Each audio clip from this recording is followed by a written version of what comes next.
Saudara yang dikasih oleh Tuhan, di dalam kehidupan kita, kita semua memiliki hari yang lalu, hari pada saat ini, dan juga hari yang akan datang. Dan kita meyakini bahwa setiap hari yang ada itu adalah anugerah Tuhan sendiri. Dan di dalam anugerahnya pada saat ini, saya kembali mau mengajak kita merenungkan sedikit daripada firman Tuhan. Nah, pada hari ini saya akan membacakan firman Tuhan dari kitab Filipi pasal yang ketiga, ayat yang ke-12 sampai dengan ayatnya yang ke-13, yang demikian firman Tuhan. Bukan seolah-olah aku telah memperoleh hal ini atau telah sempurna, melainkan aku mengejarnya kalau aku dapat juga menangkapnya. Karena aku pun telah ditangkap oleh Kristus Yesus. Saudara-saudara, aku sendiri tidak menganggap bahwa aku telah menangkapnya. Tetapi ini yang kulakukan. Aku melupakan apa yang telah di belakang dan mengarahkan diri kepada apa yang di hadapanku, dan berlari-lari kepada tujuan untuk memperoleh hadiah, yaitu panggilan surgawi dari Allah dalam Kristus Yesus. Dalam Filipi 3 ayat 12 sampai dengan ayatnya yang ke-14 yang saya bacakan tadi, kita di sini berjumpa dengan sikap Paulus ketika dia menjalani kehidupan sebagai seorang anak Allah. Saudara, ada seorang uskup dari Smyrna yang bernama Polikarpus. Pada waktu itu dia ditangkap oleh pemerintah yang anti kekristenan. Nah, pada waktu ditangkap, Polikarpus berusia 86 tahun. Dan karena usianya yang sudah lanjut, pada waktu itu para penangkapnya tidak tega untuk menjatuhkan hukuman mati kepadanya. Sampai pada akhirnya para penangkap Polikarpus pada waktu itu, mereka pada akhirnya mengambil keputusan bersama, yaitu mereka tidak akan menjatuhkan hukuman mati kepada Polikarpus dengan satu syarat, yaitu Polikarpus diminta untuk dia tidak mengakui Yesus sebagai juru selamatnya, untuk Polikarpus menyangkal imannya. Nah, pada waktu Polikarpus diperhadapkan dengan tawaran untuk dia menyangkal imannya kepada Kristus supaya dia bisa terbebas dari hukuman mati, rupa-rupanya pada waktu itu Polikarpus menolak dengan tegas. Dan Polikarpus mengatakan, sudah 86 tahun saya ikut Tuhan, dan saya tidak pernah dikecewakan oleh Tuhan. Tuhan tidak pernah menyakiti hati saya. Saya sungguh-sungguh mengalami selama 86 tahun betapa Tuhan begitu mengasihi saya. Dan sekarang, masakah saya harus menyangkal dia? Dan karena jawabannya, karena penolakannya untuk menyangkal imannya kepada Kristus, pada akhirnya Polikarpus pun dilemparkan ke dalam nyala api yang menyala-nyala. Nah, ketika Polikarpus baru saja dilemparkan ke nyala api yang menyala-nyala, terdengar dari nyala api yang menyala-nyala itu, Polikarpus mengatakan, terima kasih Tuhan, hari ini saya diberi kesempatan menyaksikan tentang Engkau dengan jiwaku. Saudara yang dikasihi oleh Tuhan, pada hari ini kita berjumpa dengan Polikarpus di dalam kesaksiannya yang sudah mengikut Tuhan dengan setia, bahkan sampai batas hidupnya. Walau untuk itu Polikarpus harus mati dengan cara dilempar ke dalam api yang menyala-nyala. Saudara, itulah yang juga Tuhan mau dalam kehidupan saudara dan saya di dalam kita mengikut Tuhan.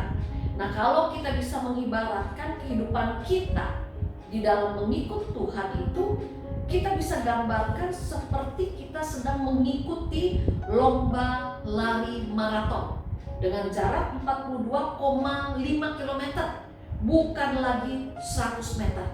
Nah, ketika saya dan saudara mengikuti lomba lari maraton, maka kita semua diminta untuk dapat menjaga stamina tubuh dengan baik. Bukan hanya ketika kita baru memasuki garis finish, tetapi ketika saudara dan saya di tengah pertandingan, bahkan ketika kita akan mencapai garis finish, di sana sungguh diperlukan adanya stamina yang baik. Nah, masalahnya pada saat ini adalah bagaimana agar di dalam kita mengikut Tuhan, kita selalu punya stamina yang baik. Bagaimana agar di dalam pertandingan iman yang harus kita ikuti, saya dan saudara tetap bisa punya stamina yang baik, sehingga kita bisa mencapai garis finish walaupun banyak rintangan, walaupun banyak godaan menghadap. Saudara, kalau kita lihat pada saat ini melalui Filipi 3 ayat 12 sampai dengan ayat yang ke-14, kita bisa melihat bagaimana cara Paulus sehingga ketika dia mengikuti pertandingan iman, dia bisa keluar sebagai pemenang dan mendapatkan mahkota yang Allah janjikan. Nah, saudara, rupanya ketika Paulus sedang mengikuti pertandingan, ia tidak menoleh ke belakang. Artinya Paulus tidak membiarkan kegagalannya, dosa-dosanya, kesalahannya yang dilakukannya pada masa lampau membebaninya.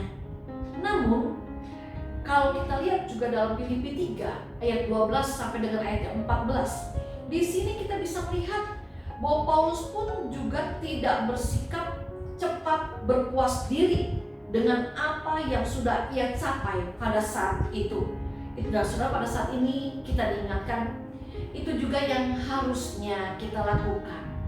Ketika kita pada saat ini sedang bersama-sama mengikuti pertandingan iman, agar saya dan saudara dapat menyelesaikannya dengan baik, agar saya dan saudara mendapatkan mahkota kehidupan yang Allah janjikan.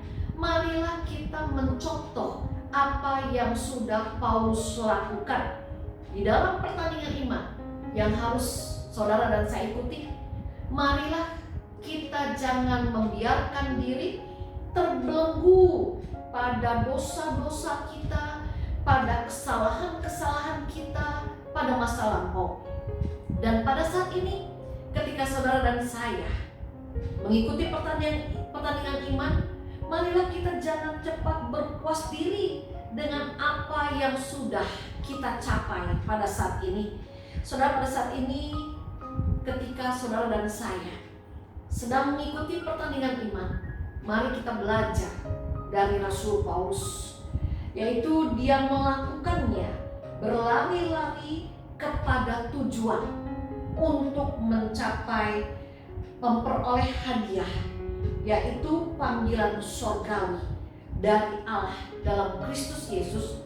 Yaitu pada saat ini kita diingatkan kembali ketika saudara dan saya sedang mengikuti pertandingan iman, marilah kita mengarahkan diri terus-menerus pada panggilan surgawi.